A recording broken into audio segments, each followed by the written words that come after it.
Mesdames, Messieurs, bienvenue à l'émission Le mystère de l'infini. Aujourd'hui, le supramental.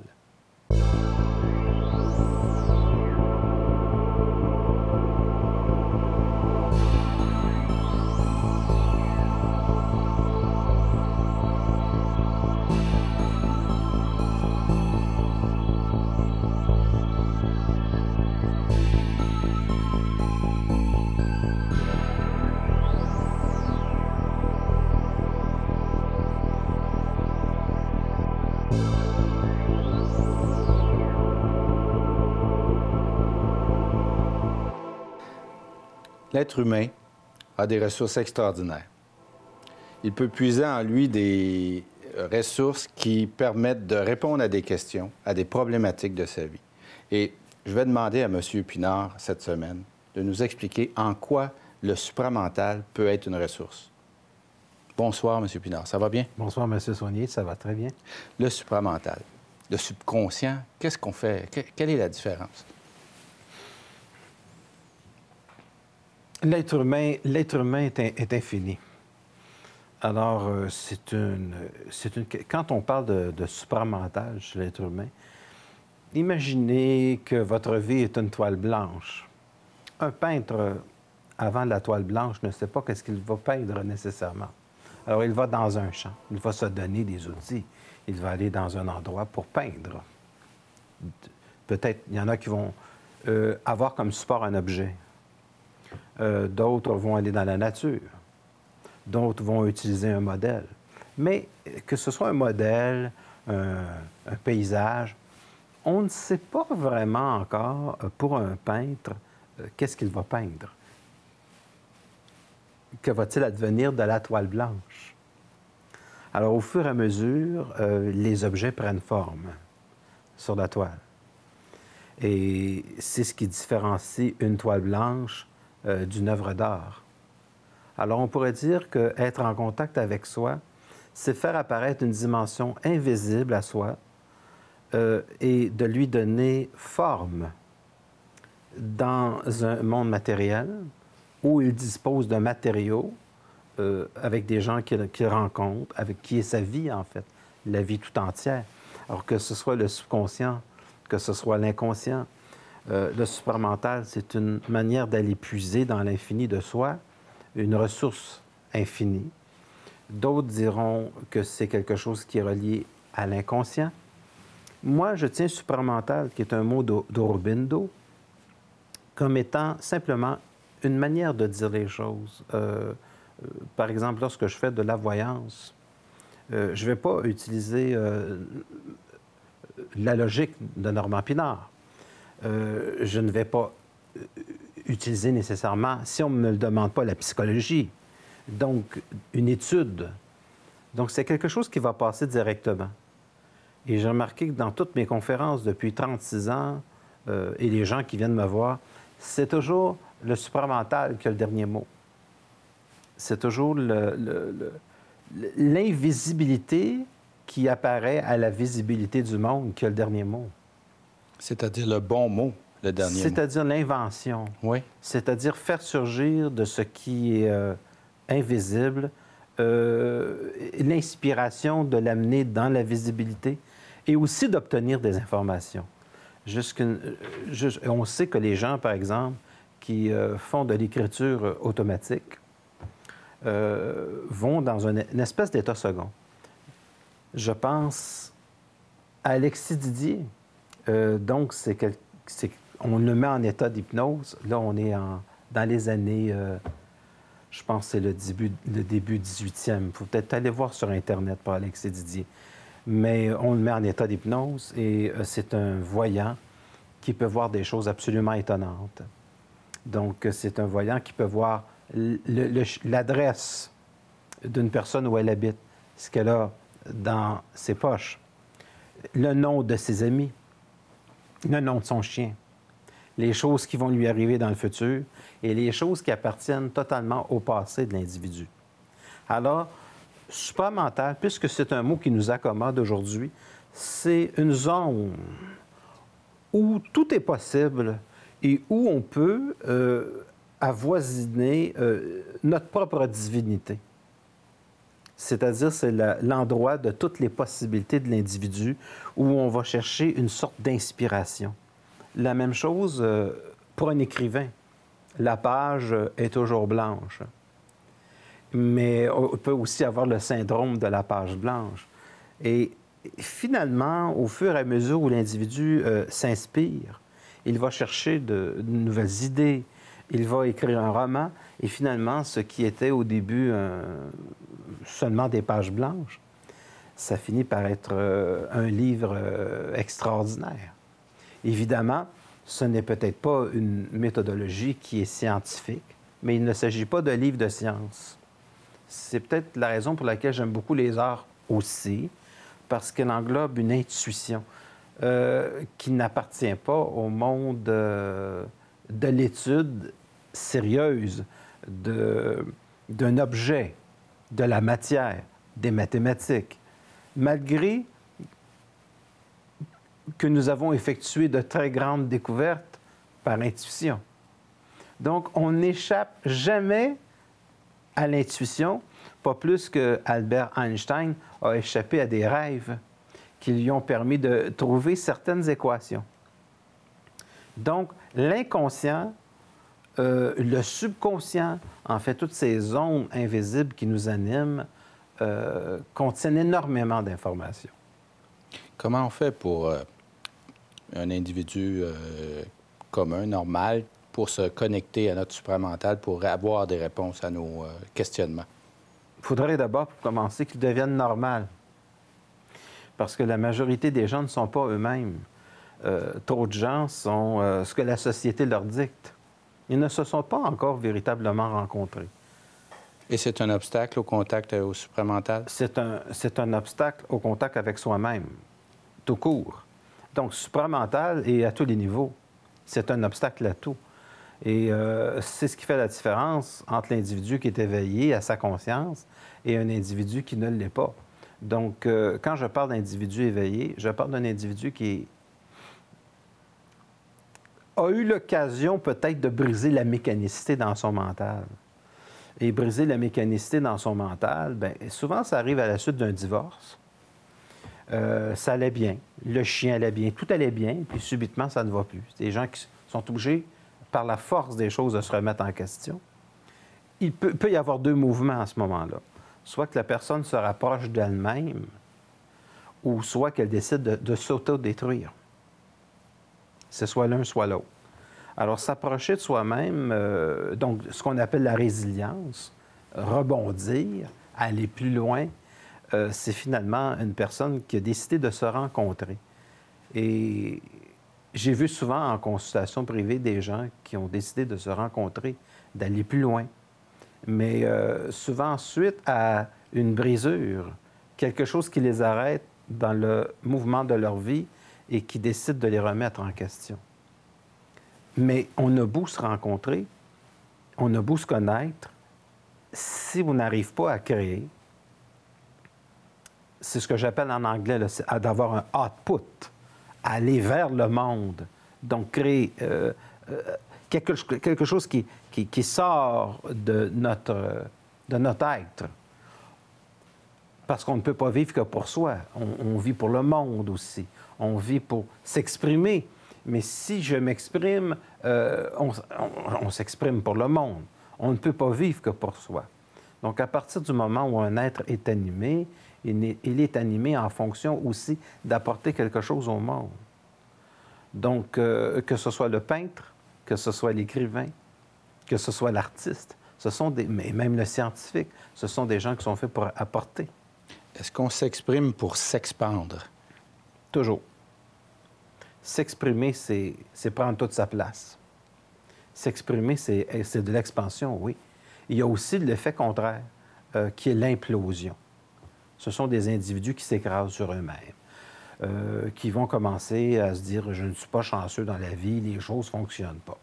À partir de ce moment-là, il s'installe une sorte d'auto-hypnose. La personne finit par croire qu'elle ne vaut rien. Elle finit par croire cette chose-là, et en devenant hypnotique, elle finit réellement par s'écraser sur elle-même. Alors, rien ne... Là, on est dans le mouvement contraire de l'expansion. C'est une sorte d'écrasement en soi, et la personne n'arrive plus à s'exprimer. Donc, c'est le contraire de l'expansion. Donc, la bonne nouvelle, c'est que si on peut devenir hypnotique en implosant, on peut s'auto-hypnotiser pour exploser. Oui. Je dirais que c'est une manière de voir les choses qui est très intéressante parce qu'en fait, l'auto-hypnose, pour moi, consiste à changer la perception. Donc, si on change la perception, le regard que l'on a sur soi, c'est sûr qu'à ce moment-là, ça devient quelque chose d'extraordinaire. Mais il faut définir autre chose concernant le supramental aussi. C'est qu'on le perçoit, le supramental, comme étant aussi être en contact avec d'autres plans. Donc, il y en a dans la théosophie qui ont utilisé le supramental ou le mot supramental, parce que c'est un mot qui est très vaste, pour communier ou communiquer avec d'autres plans. Il y a des gens, par exemple, qui communiquaient avec des morts, communiquaient avec l'au-delà, communiquaient avec le double, communiquer. Mais pour moi, tout ça, ce sont des expressions pour dire communiquer profondément avec soi-même. Pourquoi être double? On y arrive parfaitement bien quand on est névrosé. Et pour moi, la conscience consiste à arrêter d'être divisé. Donc, pour moi, dans la conscience, il n'y a pas de double, il n'y a pas de plan dans la conscience. Dans la conscience, on est une seule et unique personne totalement cohérente avec soi-même. Donc, supramental, le venu d'ailleurs, le au-delà, le très lointain, l'extraterrestre de l'autre côté, avec lequel les gens sont en communication, j'ai une chose à leur dire, commencez par vous-même, ça va être une bonne chose. Allez vous calmer chez McDo, puis ça va être très intéressant parce qu'ensuite, on peut communiquer avec le monde. Il y a des gens, moi, vous savez, il y a des gens qui sont venus me voir, ils me disent, j'aimerais beaucoup communiquer avec mon mari qui est mort. Et la première question que je suis toujours tenté à poser, j'ai dit, quel était le genre de communication que vous aviez avant? Je ne communiquais pas du tout avec mon mari. J'ai dit, maintenant qu'il est mort, vous voulez communiquer avec? J'ai dit, c'est très étrange. Est-ce que ça se peut que les plans que les gens, qu'on entend plusieurs théoriciens qui nous parlent des plans, des différents plans, est-ce que ça se peut que ça fasse partie de la créativité de l'homme, d'en avoir aussi inventé quelques plans qui sont peut-être de l'ordre du fantasme? Et donc... Bien, j'ai été élevé, moi, dans l'éducation religieuse chrétienne, où il y a le plan de Dieu, le plan des morts, le purgatoire. Je suis fatigué de tout ça, tous ces plans-là. Premièrement, il n'y a pas de plan parce qu'on peut avoisiner tous ces plans-là juste en se concentrant. Quand je fais des sorties hors corps, que je m'en vais dans un état second, ces plans-là sont à la portée du monde. Ce pas des plans, ce sont des choses qui sont là, qui avoisinent notre monde, des dimensions, on pourrait appeler ça des dimensions différentes ou des dimensions... Même encore là, des dimensions sont des plans. Oui. Être dans un état de conscience consiste à enlever les dimensions pour faire un avec toute chose. Les plans disparaissent. Les plans disparaissent. Pour fusionner avec l'être. Faire un avec Dieu, oui. C'est pas créer des plans. Mais tant et aussi longtemps que la personnalité est divisée, elle se plante. Et puis là, on a des plans. Oui. Donc, il y a beaucoup de gens qui s'attachent à des plans parallèles ou d'autres plans comme étant des réalités auxquelles ils voudraient appartenir plutôt que d'appartenir à eux-mêmes. Exactement. Exactement. Il y a des gens qui s'intéressent à un au-delà parce qu'ils ne sont pas capables d'être au-delà d'eux-mêmes dans le moment présent. C'est-à-dire qu'ils n'arrivent pas à se combler d'une manière qui est totale, qui est parfaite, à trouver une certaine sérénité, où on s'aperçoit qu'on englobe toute chose et qu'on est... En fait, ressentir la sérénité, c'est ressentir au-delà des plans, parce qu'on vient de les abolir. On abolit, en fait, les plans. Et les gens, à ce moment-là, vont comprendre, oui, il y a des gens qui prennent beaucoup plaisir à dire, je vais lire des livres sur les morts, puis je vais être en communication avec des morts. C'est pas nécessaire d'être en communication avec des morts. Premièrement, lorsqu'on on rêve la nuit, on peut être visité par le plan de la mort. Et être conscient, pour moi, consiste à savoir que l'on rêve la nuit à des morts et à savoir qu'ils sont morts. Parce que si vous rêvez à quelqu'un qui est mort la nuit et que vous ne savez pas qu'il est mort, il domine. Si vous dormez la nuit et que vous rêvez à un mort et que vous savez qu'il est mort, vous le dominez. À ce moment-là, on n'entre pas dans votre tête pour faire ce que l'on veut. Et ça, c'est le problème avec la race. Présentement, c'est que la race actuelle humaine est dominée par toutes sortes de forces occultes, y compris les morts, y compris encore des plans parallèles, parce que l'homme n'a pas intégré dans toute sa conscience l'immensité de l'univers dans lequel il vit. Et une des premières choses qu'on devra apprendre à un moment donné, c'est pouvoir savoir que lorsque l'on dort, que l'on doit maîtriser ses rêves. Non pas l'inconscient collectif qui nous domine, non pas l'au-delà qui nous domine, mais ramener tout ce qui est au-delà ici-bas. Mais on peut dormir sans se souvenir d'aucun rêve parce qu'on veut vraiment se reposer et donc laisser notre esprit rêver à ce que l'on doit rêver, non? Lorsque l'on dort la nuit, on ne nous laisse jamais nous reposer. On ne se repose pas vraiment? Jamais. Est-ce qu'on se reconstruit dans un sens? On se reconstruit physiquement et psychologiquement à un certain niveau, mais il y a des interférences. C'est comme si vous voulez avoir un poste de radio, vous entendez toujours des interférences. Et ces interférences-là ne devraient pas être là.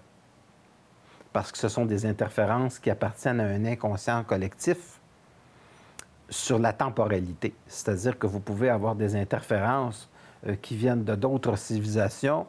Vous pouvez avoir des interférences qui sont là depuis l'aube de l'humanité. Et ce sont des interférences qui vont jouer le jour parce que lorsque vous vous réveillez, vous amenez les interférences dans le réel. Et si vous me demandez pourquoi la société est si mal foutue, c'est parce qu'il y a des interférences dans la réalité. Et c'est la raison que, malgré la grande technologie que nous avons aujourd'hui, nous n'avons pas de technologie de l'être. Nous n'avons pas de technologie de l'esprit. On a une technologie scientifique qui est bien, qui n'est pas fantastique, qui est bien. On aura une technologie scientifique quand on pourra arrêter le processus de la mort, ça va devenir intéressant. Ça va commencer à devenir intéressant. Pour l'instant, on a une bonne technologie cardiaque. J'ai beaucoup de respect pour les cardiologues. On a une bonne technologie dans certains plans de la médecine. L'électronique, des grosses compagnies comme Apple, ses produits qui ont été extraordinaires, les grosses compagnies, ont une certaine technologie, mais ce n'est pas parce qu'on a une certaine technologie que l'homme est plus heureux. En fait, l'homme ressemble assez sensiblement, lorsqu'il se pose des questions, à ce qu'il était il y a 4000 ans, à cause des interférences. Il n'est pas lui-même. Il est le monde, mais il n'est pas au monde. Et pour moi, passer à la conscience, c'est être au monde, c'est s'appartenir, c'est être à soi-même. Et quand je regarde la société d'aujourd'hui, nous n'avons aucune science de l'esprit. On a la science des sports, où tout le monde a les os cassés à 40 ans. Ça, c'est extraordinaire. Ça, on l'a. Mais on n'a pas de science de l'esprit. On n'est pas orienté vers ça. Mais il n'y a personne qui va manquer une joute de hockey. Peut-être là, peut-être cet hiver, là. Mais ça prend une dimension très importante.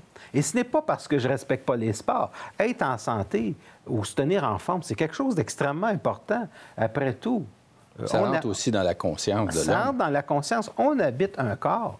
Et il faut s'associer avec ça. Sauf que mon reproche, pour moi, c'est que on vit dans une société qui est trop axée sur le physique et qui n'est pas axée sur la subtilité des mondes physiques. Je ne suis pas rendu dans les théories à cordes ici. Mais si je parle des théories à cordes de Michio Kaku, il faut comprendre que ces êtres qui sont des physiciens, sont des individus qui ont des visions extraordinairement vastes de la réalité. On ne peut pas être un scientifique sans avoir une vision... Pour moi, une vraie science, c'est quelque chose qui essaie d'abolir les plans pour les comprendre et ne plus vivre dans un monde aliéné, mais vivre dans un monde où l'individu intègre sa propre conscience. Le supramental peut avoir sa place dans la détermination de la façon dont on va faire la science. Le scientifique n'a pas le choix. N'a pas le choix? Non, non, parce que même lorsqu'il travaille, ce qui va lui donner l'inspiration, ce n'est pas toujours le résultat de l'expérience. C'est souvent une connexion psychique, une connexion psychique qui va lui donner son inspiration. Donc, même le scientifique n'y échappe pas. Il y a beaucoup de scientifiques qui ont trouvé des solutions en rêvant la nuit. Une chance qu'il y a des bons esprits. Une chance qu'il y a des bons morts. Il n'y a pas juste du monde mauvais. Mais aussi, ils se sont connectés à leur supramental. Oui. Quand même. Oui. Ils sont connectés à leur... Parce qu'ils cherchaient des réponses.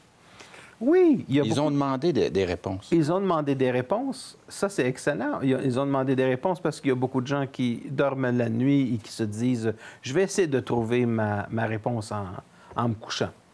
Alors, ils demandent à leur subconscient de leur fournir la réponse, puis dans bien des cas, ça fonctionne. Alors, la nuit n'est pas de tout repos.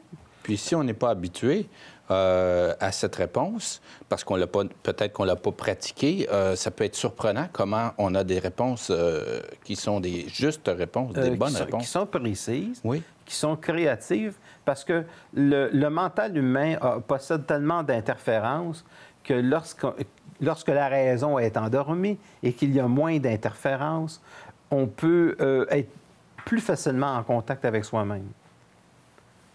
Donc, on est toujours en contact avec l'infini. J'aime le dire comme ça. Oui. On est plus en contact avec notre absolu, avec l'avenue de toutes les possibilités. En fait, on est toutes les possibilités. Est-ce qu'on peut dire que lorsqu'on a des obstacles dans la vie, c'est parce que l'obstacle, c'est l'obstacle entre nous et notre infini qu'on a mis? Oui. On peut dire que c'est un obstacle entre nous et notre infini, mais ça va nous sembler souvent venir d'une expérience extérieure, mais tous les obstacles sont quelque chose entre nous et notre infini. Oui. Et d'en prendre conscience peut nous aider à agir. Bien, c'est-à-dire que l'individu qui va en prendre conscience va changer sa perception. Lorsqu'on change notre perception, à ce moment-là, on va dans une autre direction qui est beaucoup plus proche de notre intuition, qui est beaucoup plus proche de notre créativité, qui est plus proche de notre véritable intelligence. Puis notre intelligence, ce n'est pas une intelligence qui appartient à tout le monde, c'est une intelligence qui est propre. Une intelligence qui est propre, c'est une intelligence qu'un individu est capable d'amener dans le monde quelque chose qui est tellement unique que ça n'existait pas comme forme avant dans l'humanité. Donc, quelqu'un qui est capable de canaliser une énergie pour amener quelque chose de nouveau dans sa civilisation qui n'existait pas avant dans l'humanité, ça commence à devenir une science de l'esprit. Ça commence à être intéressant pour l'homme. Ça prend juste un individu. Je prends toujours comme exemple Steve Jobs. C'était un individu qui avait cette inspiration et lorsqu'il était très jeune, il avait décidé de suivre sa voie intérieure. Et de suivre sa voie intérieure a apporté beaucoup au monde. C'est pas parce qu'on suit sa voie intérieure que l'on est seul. Quand on suit notre voie intérieure, on n'est pas seul. Quand on est stupide, on est seul. On est enfermé dans sa chambre et on n'a aucune créativité. Mais quelqu'un qui a de l'intelligence sort de sa chambre. Mais pour ceux qui ont lu la biographie de Steve Jobs, même s'il a suivi sa voie intérieure, il a rencontré beaucoup d'obstacles à cette manifestation et cette expansion de lui-même. N'importe quel individu qui entre dans sa conscience va n'en rencontrer que des obstacles. J'ai rencontré des obstacles toute ma vie, ça ne m'a pas empêché de faire ce que je suis. Ça ne m'a pas empêché d'être. C'est normal de rencontrer des obstacles. Mais vous avez beau rencontrer des obstacles, je tiens à vous dire ceci, quand vous faites partie d'une vie où la conscience est totale, vous êtes aidé par d'autres forces. Vous n'êtes pas seul. On est aidé par des forces qui sont encore beaucoup plus puissantes, qui peuvent appartenir au subconscient, à l'inconscient ou à l'infini. On porte l'univers en soi. Et quand on va dans le sens de notre univers intérieur, je peux vous dire une chose, on n'est pas seul. Monsieur Pinard, on est déjà presque à la fin de notre émission. Il reste à peu près 2 minutes. Je me sentais au début de ma vie. Et nous ne faisons que commencer. Et c'est pour ça que nous allons continuer d'autres émissions. Et j'invite d'ailleurs les auditeurs à vous envoyer des questions. S'ils ont des questions, nous allons les regarder ensemble. Nous allons voir dans quelle mesure nous pourrons répondre à ces questions qui, en général, peuvent être répondues dans nos émissions puisque nous sommes là pour expliquer les choses. N'est-ce pas, M. Pinard? Je fais mon possible. Donc, les gens peuvent d'ailleurs vous contacter. Oui, normandpinard.com. Qui est votre site Web. Le Web, c'est quelque chose d'extraordinaire. Oui. Et, ou à mon numéro de téléphone, qui est le 514-254-5919. Ils peuvent vous envoyer facilement des courriels. Oui. Votre adresse de courriel est sur votre site, mais vous pouvez aussi nous la donner. L'adresse de courriel, c'est pinard, comme le vin, .n, @videotron.ca. Alors, donc, on ne se gêne jamais pour vous contacter, n'est-ce pas, M. Pinard? Bien, là où il y a de la gêne, il n'y a pas de plaisir. Exactement. Alors, mesdames, messieurs, nous allons avoir la semaine prochaine d'autres sujets passionnants, mais notamment, nous allons discuter de l'amour.